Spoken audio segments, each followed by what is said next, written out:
But welcome. This is our third book club. We're doing Atomic Habits. So tonight is chapters 11 through 17. We're studying the third law and the fourth law. And this has been great. So before we kind of get started, how did things go last week? Did you take some time to do like the habit scorecard and kind of look at creating some things with the techniques that we talked about, like the habit stacking and why'd that word just leave me? What that I have was. a full page of habits finally. Good, you got it. Nice. I do so many things every day. That's why I can't add anything. I'm busy doing habit stuff. Nice.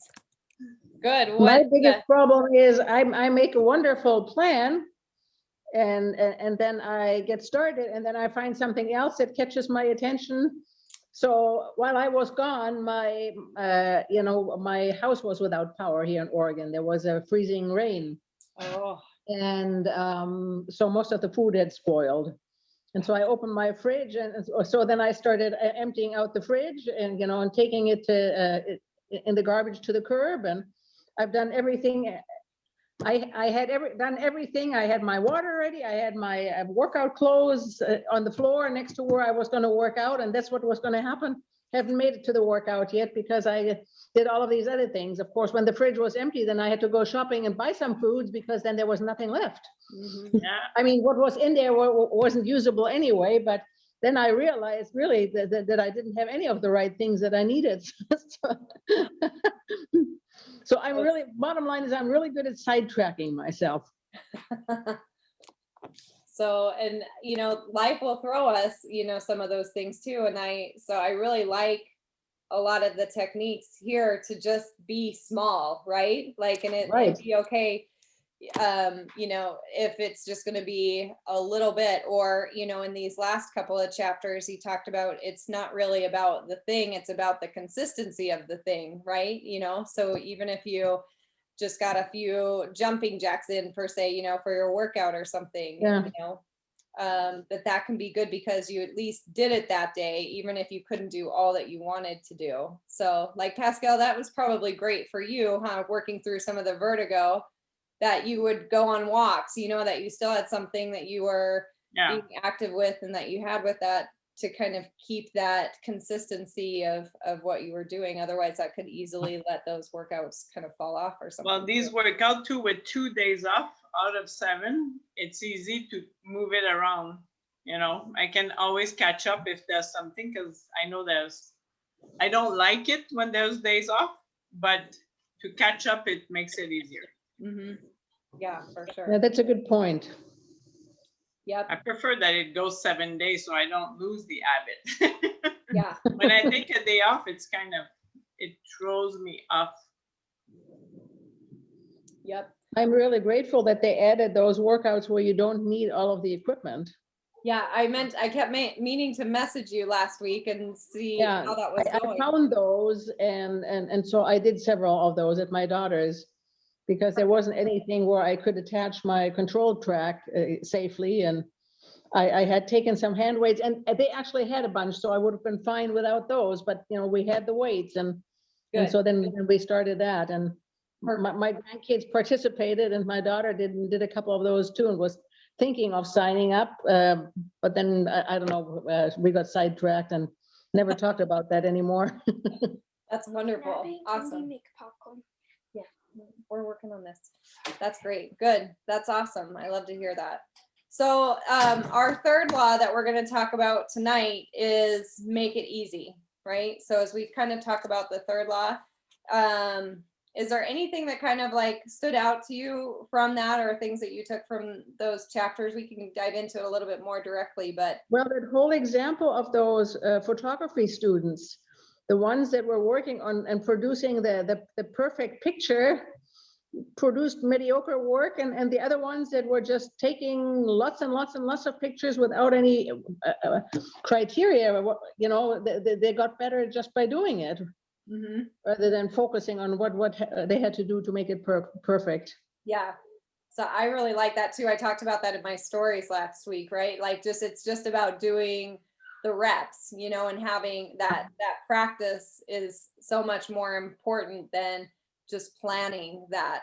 And I know I like get guilty of that quite a bit, like where you just are trying to plan out how you're going to do something and you're trying to make it this perfect plan that, you know, is bulletproof. And in the meantime, you're not doing anything where you could just be practicing, even if it was messy or just kind of cleaning it up as you went along or just doing a little bit. You know, I can think of like applications for like a workout, you know, maybe when you are caught, you know, you get caught with other things that come at you and, you know, so you say, oh, I don't have time for this 35 minutes where you could have fit maybe 10 minutes in, but we did, you know, we didn't do that. Or like even for work, you know, where I'm like, oh, I don't have, you know, I need to make 20 new contacts today where, and I feel overwhelmed by that, where it still would have been good if I made 3 contacts that day, you know, like just put in just do the reps and do as many as you can, even if it's not, you know, perfectly aligned with what you want to do. Well, I really like the idea of putting the pin in the jar and transferring them to the empty jar to see how much you do. It's like, yes. Yes, that was a really clever idea.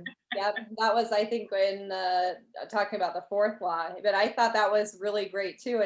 And you know, there's so many applications where we can do that, you know, to just see that visual, and that visual gives us the motivation that we're moving forward. Because the 4th law was really interesting, you know, where good habits, we typically don't get that instant gratification, right? The gratification comes down the road, whereas bad habits, we get the gratification now, but we get the consequences further down the road.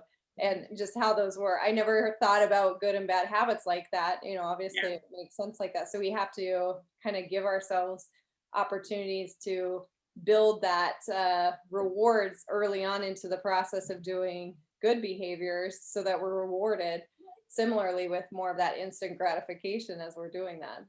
That's exactly like training. The day or the month that you start seeing your muscle definition, then you get motivated, you get addict to continue. But at the beginning, you really have to show up. Right. Yeah, because you wouldn't do that 1 day in or 2 days in. Right? Yeah. Very good. So It takes anything to show. Yeah. Can you think of some applications like when you read that, Pascal, you're like, oh, I could use something like that, you know, like transferring, you know, different pennies to a jar? Or I was thinking of you too when I read those chapters about, you know, like your habit tracker that you had for the year. Yeah, I do that. Yeah.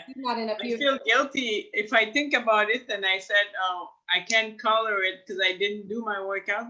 It motivates me to go do my workout. Yeah.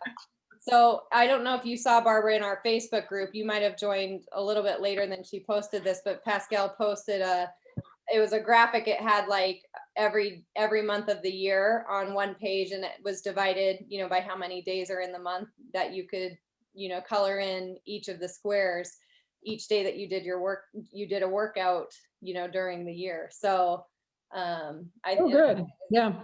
You know, those charts or those habit trackers, and those are a really great way for us to, you know, visually see that progress is being made, even if, you know, you don't see that muscle definition for a few months down the road. You know that action is adding up, and you're, you know, you can feel good about that. The application with Bud is also good for that, because you know you have to put it in. But what would be fun to say to see is at the end of the week what it looks like, instead of having it every day. But they give you the little page that showed you how many days you did, but then if you don't share it, it disappears. Mm-hmm. Yeah, so I think that's good. Any other applications you can kind of use that with, or even just a habit tracker? I liked with the habit tracker too. I always said sometimes things that are measurable aren't necessarily the things that are the only things we need to pay attention to, right? Like I think he had the weight loss example where, you know, we can, you know, measuring pounds lost is really easy thing to do, but that doesn't necessarily happen in that consistent motion, right? Of just going up. Weight loss looks a little bit like this at times. And, you know, so using. Didn't you talk about fitness rather than weight loss. And so, yes, you could lose pounds, but not get any fitter or something like that. Yeah, so he talked about making sure that we use like non-scale victories, right? Or some of those Yeah. other things to measure that, because sometimes just measuring, we are measuring, which is good, or tracking, but we may not be tracking the right things, that really show us how much progress we're made. I know there's many times where I haven't lost a lot of pounds, but I can definitely see my body change in inches and definition, as it just kind of changes over time, by getting stronger, and doing that too. So I think that was really, really good to talk about that. What about, so we talked again in I think this was chapter 12, he talked about the law of least effort, right? That will naturally gravitate to the options that require the least amount of work. So he kind of talked about how, at the beginning, he kind of likened that to the continents, how, in more of the Asian and European continents that are wider, they were able, because they were Oh, yeah. longer horizontally, they were able to do more of the same farming, whereas we don't have as much opportunity for that, because in the Americas and Canada, North America, we're more aligned vertically. So our climates change significantly versus over in Europe. And yeah, he was saying that, what you can plant, like in Montreal with Pascal, the same stuff wouldn't grow in Florida.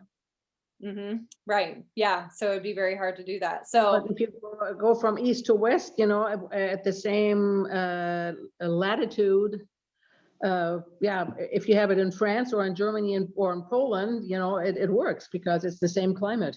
Yeah.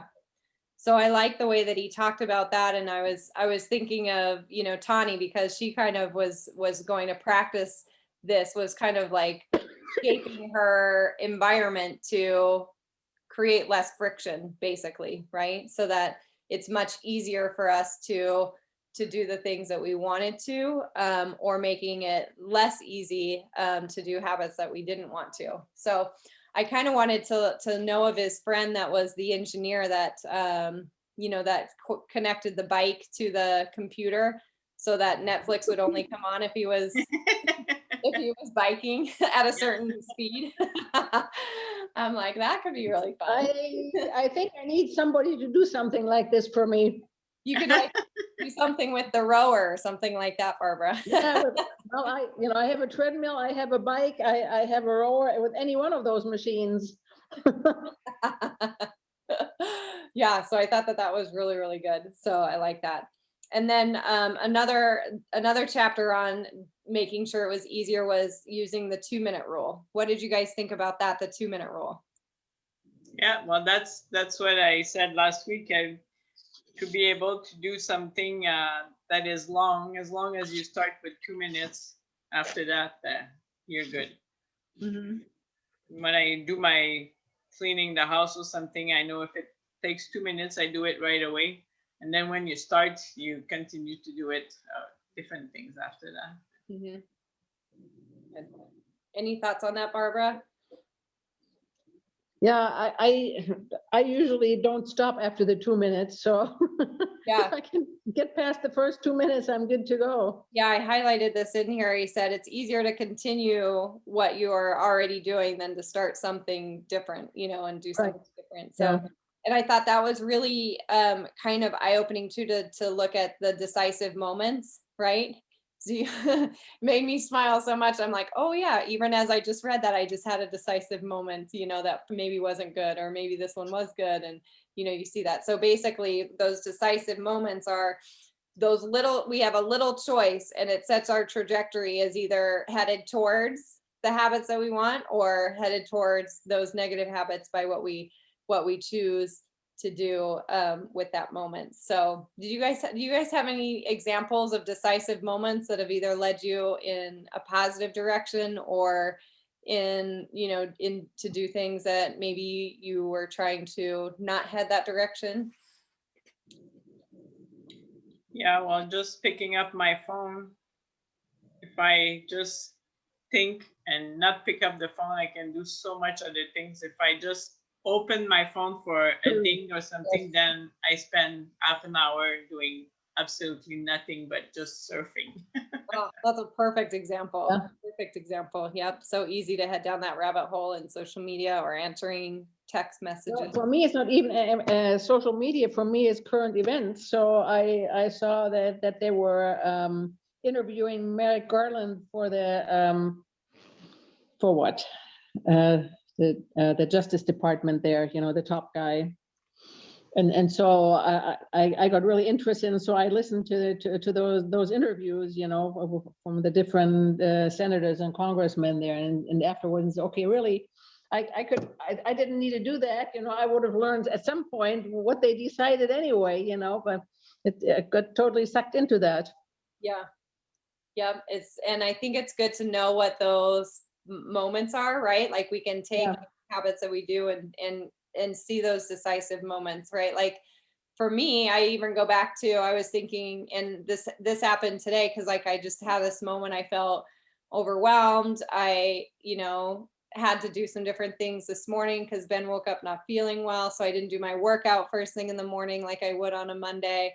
And I just remember like being in the kitchen, finally got everyone to school. And I was like, I should just make myself some food right now, and I was like, but I said, if I eat right now, I'm going to then go, I could just like in my mind see that I would then go and do this and this and this. And I'm like, but if I go downstairs right now and I do my workout, then I'll have that done. And then I can come up and eat. And then I would go on this path, right? Like I could see that if I did that, I would procrastinate my workout more versus if I just went downstairs and said, okay, I'll just put all this stuff aside. Cause it wasn't that I was really like needing food right then. That was just kind of a distraction from doing that. And then but I could tell I would just go on and do other things that Yeah, were. and that's exactly what happens in my case. I always find something else, and they're all good things, you know. It's nothing bad necessarily, but So yeah, I it's not think that bad I love intention. that ideas because it's just great awareness, right? I don't think I would have paused and said, well, if I do this, this is the path I'm going to head on versus if I go downstairs, this is the path I'm going to go on. And I'll feel so much better because I did that for myself, and finished that thing for me where I've had to spend the morning taking care of everyone else.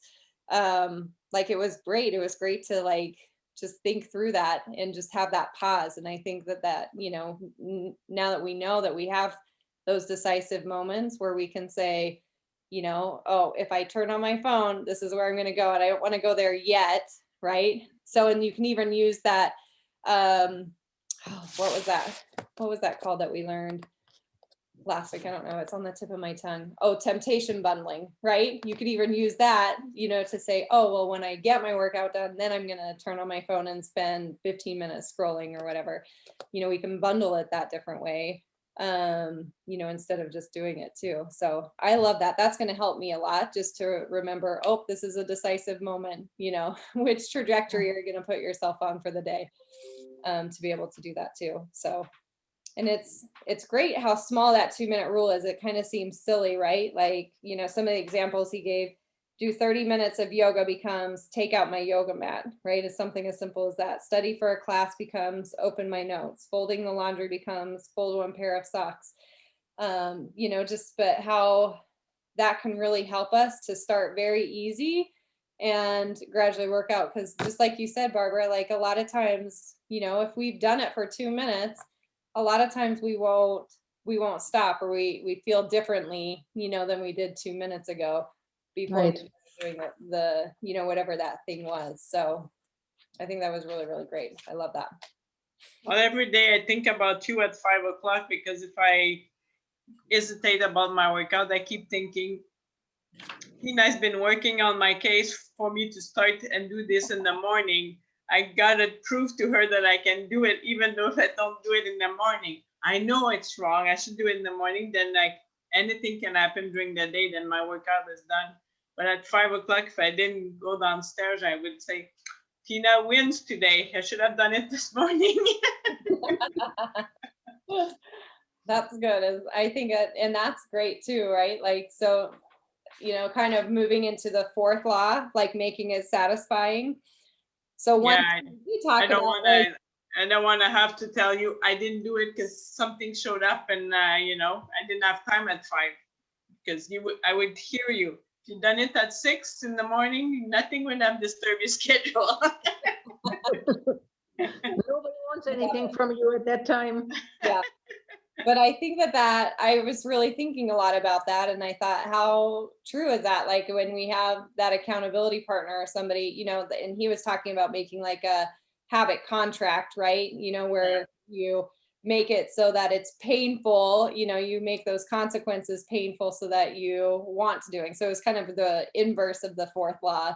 I think that chapter was about that. But I thought, wow, I said, I think that that's really great. And I just think that would help our community so much better too, right? Like, and I was thinking, well, people kind of rely and see me as an accountability coach, but I wonder if we had other, if you had somebody else that you connected with frequently, what that would bring to you as well, to have, to really have that partner, Mhm. So I think that that's really important to have the accountability partners. So do you guys feel like you have that? That was a good example, Pascal, is from like coach to client type accountability there. Do you have other things, even if it's outside of fitness, other places where you bring in someone, or have that with family or friends or coworkers or something like that, where you feel you brought in that into better your habits to have accountability?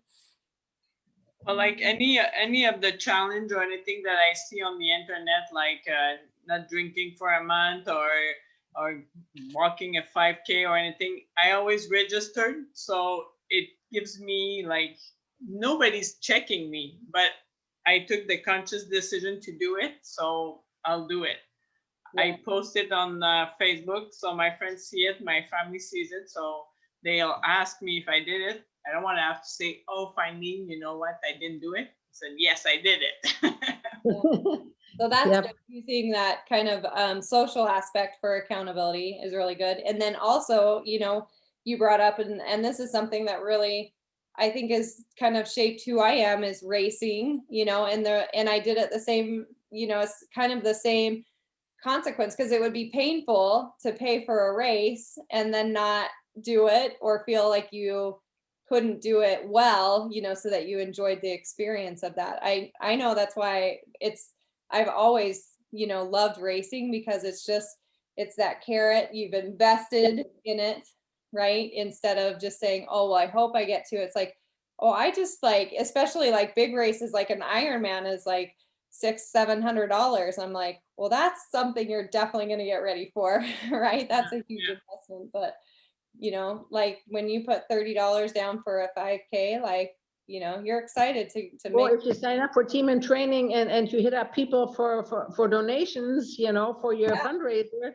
Yep. I definitely don't want to say that I didn't train. Yeah. That's an even better way, right? Like, because then everybody's on your team, so to speak, right? Because they've all helped Thank you. you for the money, but I didn't race finally. No, Yeah. can't do Yeah. that. Yeah.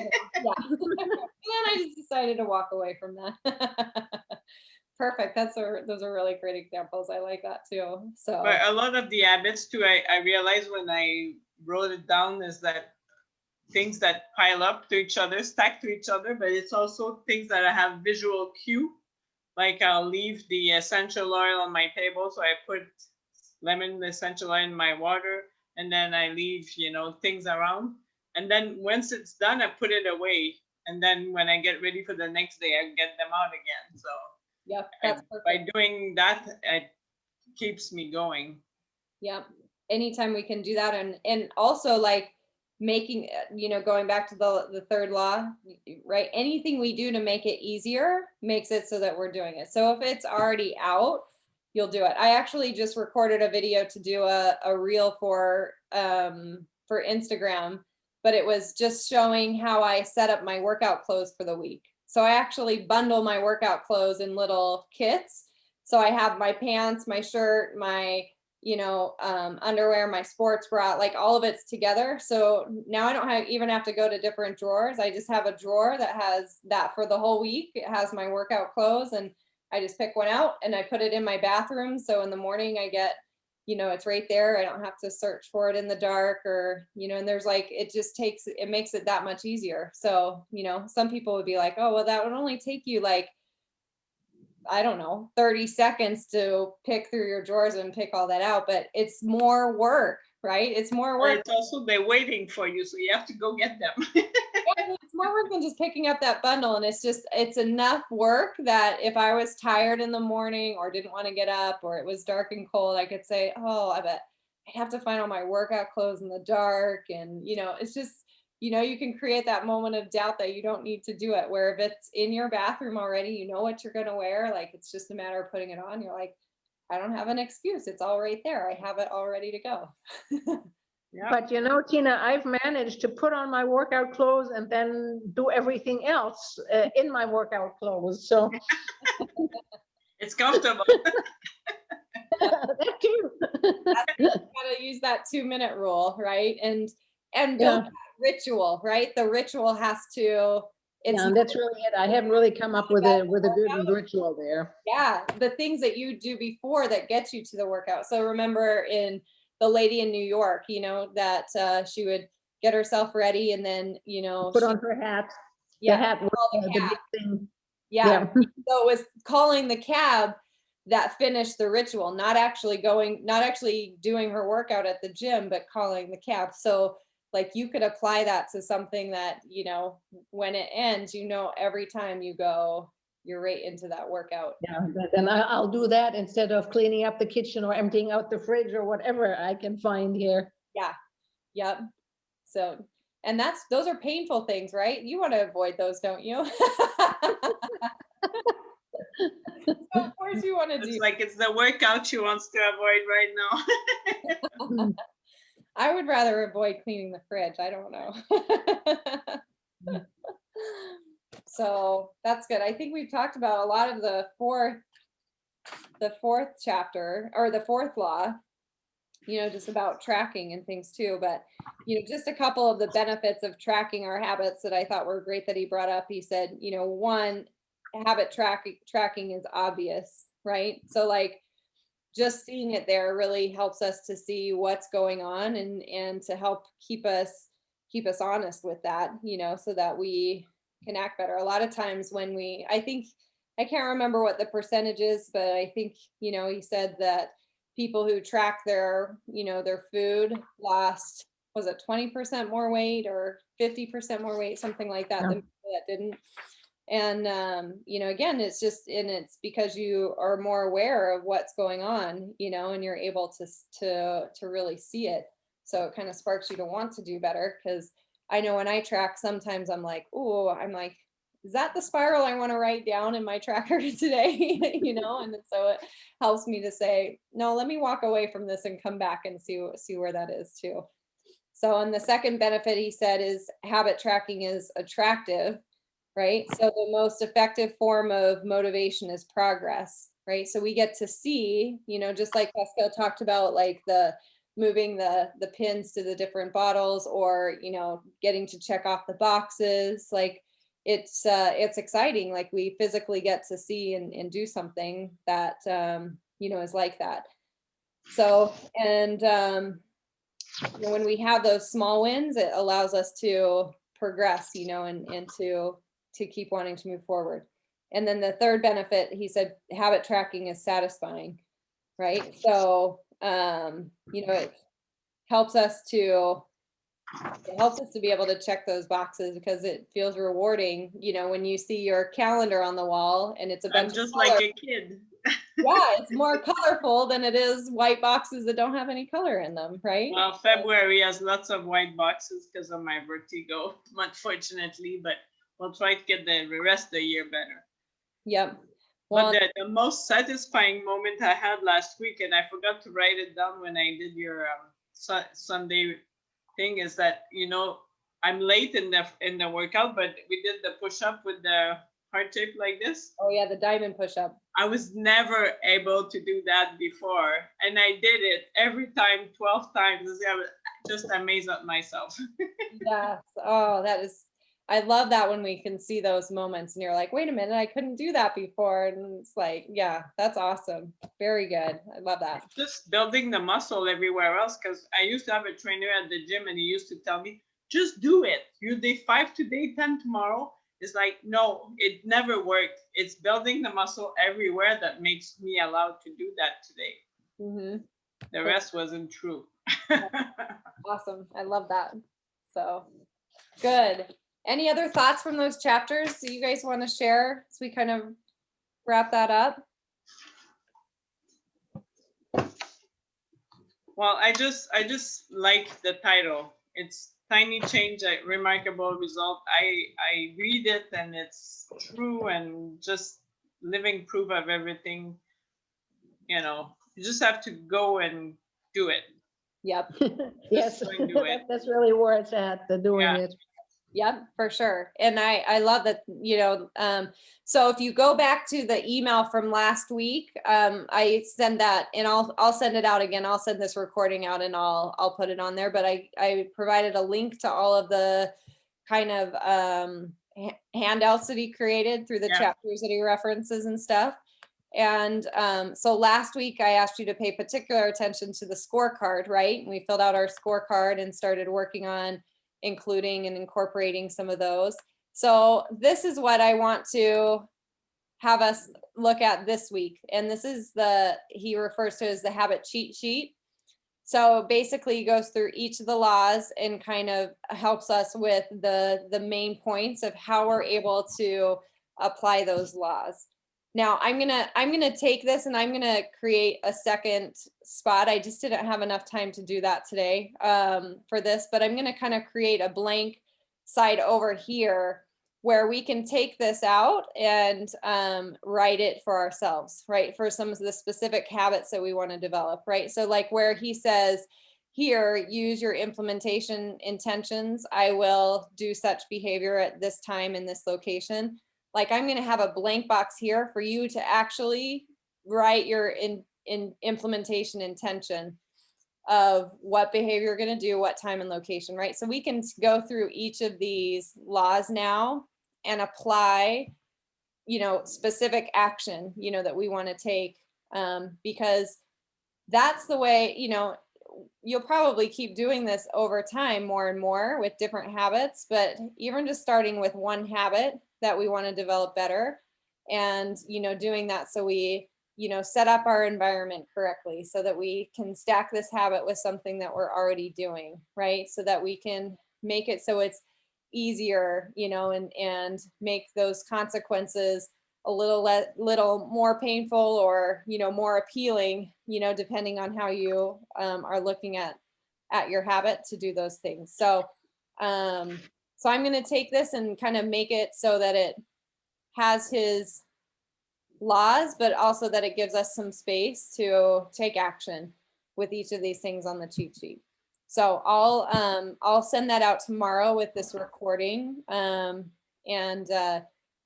really encourage you to block off some time in your calendar, right? Don't just expect yourself to get it done because we won't do that. But if we put aside, 30 minutes to go through and create that and then put this visually somewhere where we can see it, that we'll really be able to make some progress. Also coming, because we're at the end of the month. I was just looking, where is this link from for these handouts, for these worksheets? It was it was in the email that I sent out last Monday. So it would be last Monday's email. But I'll send the link again, Barbara. You don't have to go look for it. I'll put it in the email tomorrow too. So you've got the link. Okay. I was saying so each month I'm providing you a new habit sheet, right? And a goal sheet that you can put in your binder. If you had started that this last month, we started that using that. So you can take some of these things and, put it into a habit tracker and, create some ways to do it. It'll tie really well into that as we're planning our new month, and planning goals for March as we're headed into a new month to do that. So I'm really excited to kind of fill this out. I thought as I was going through this cheat sheet, I'm like, oh, that would be really nice if I just had space right here. And I went through all of these parts of the law and now really applied exactly what I could do. Like with this 2-minute rule, how can I downscale the habit that I want to work on so that it can be done in 2 minutes or less? So this can be fitness related. If you have really need to focus in some other areas for yourself, like I'm probably going to make it applicable more from my job and business aspect and how I want to grow and habits I want to strengthen.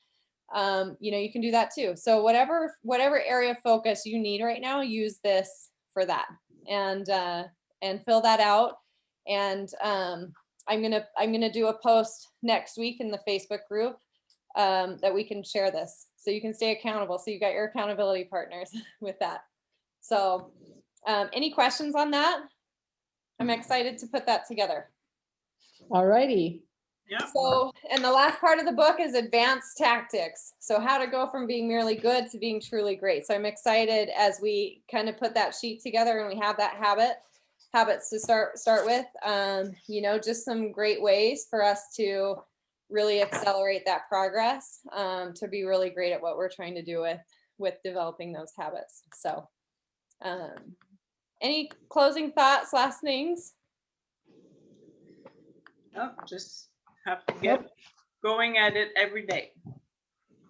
Yep. And I think that's good, right? Just that 1% better, striving to just make those small improvements or change something. And one thing that I really loved as I went through these last chapters of the book, right? Like it isn't just what we want to do, right? Like remember going right back to the beginning where we have was it object-based goals versus identity goals, right? And really apply this to who am I becoming, right? And how do I want to identify myself, right? I am an athlete. Because I do work out every day. I am, that 7-figure business earner. So that will really help us, I think, to keep that in mind, because it's very easy, I think, because we're so used to going back to the goal, right? And achieving the goal versus, working to create, the identity of we do these things because this is who we are at our core, and that's why we show up for this. I am a healthy person. So that is why I work out every day. That is why I choose healthier meals, and, really foster that identity of who you are and creating these things that you want in your life, this vision of your best self as the people that you are right now, not just who you hope to become, but who you are, and then backtracking your actions to that. As this person, what would I do? Who would this great person that's already has this identity become? So because I think that's really such a big part of the book, is to really make this have this identity for ourselves in creating these new habits. So, all right. And to wrap up, so I did the poll in the community group, and self-love mindset was the category that was probably what people needed the most. So I'm going to send some individual book recommendations for some of these other categories too, for everyone that wanted some other areas to work on as well. But I'd like us to read the book, The Champagne Diet by Cara Alwill-Leiby for our March book.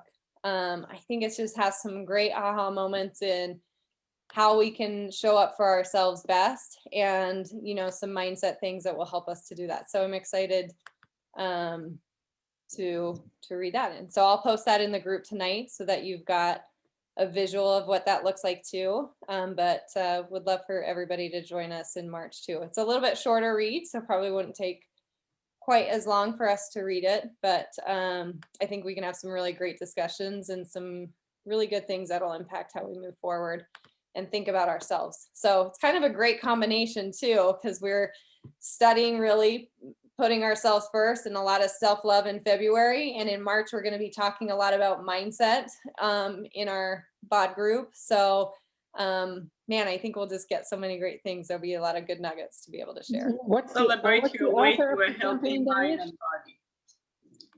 Her name is Kara.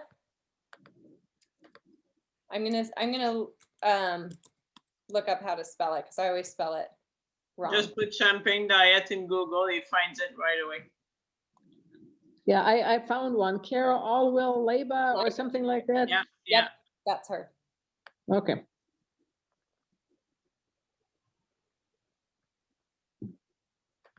Perfect. All right, you guys. So look for an email from me from tomorrow. I'll have this replay and then also that sheet and schedule some time. Look in your calendar tonight. Put aside 30 or 45 minutes when you can sit down with that cheat sheet and go through it and write down your specific habits that we're working towards. Perfect. All righty. Okay. Thanks, Have a you good guys. evening. You too. We'll talk to you soon. Bye. Okay.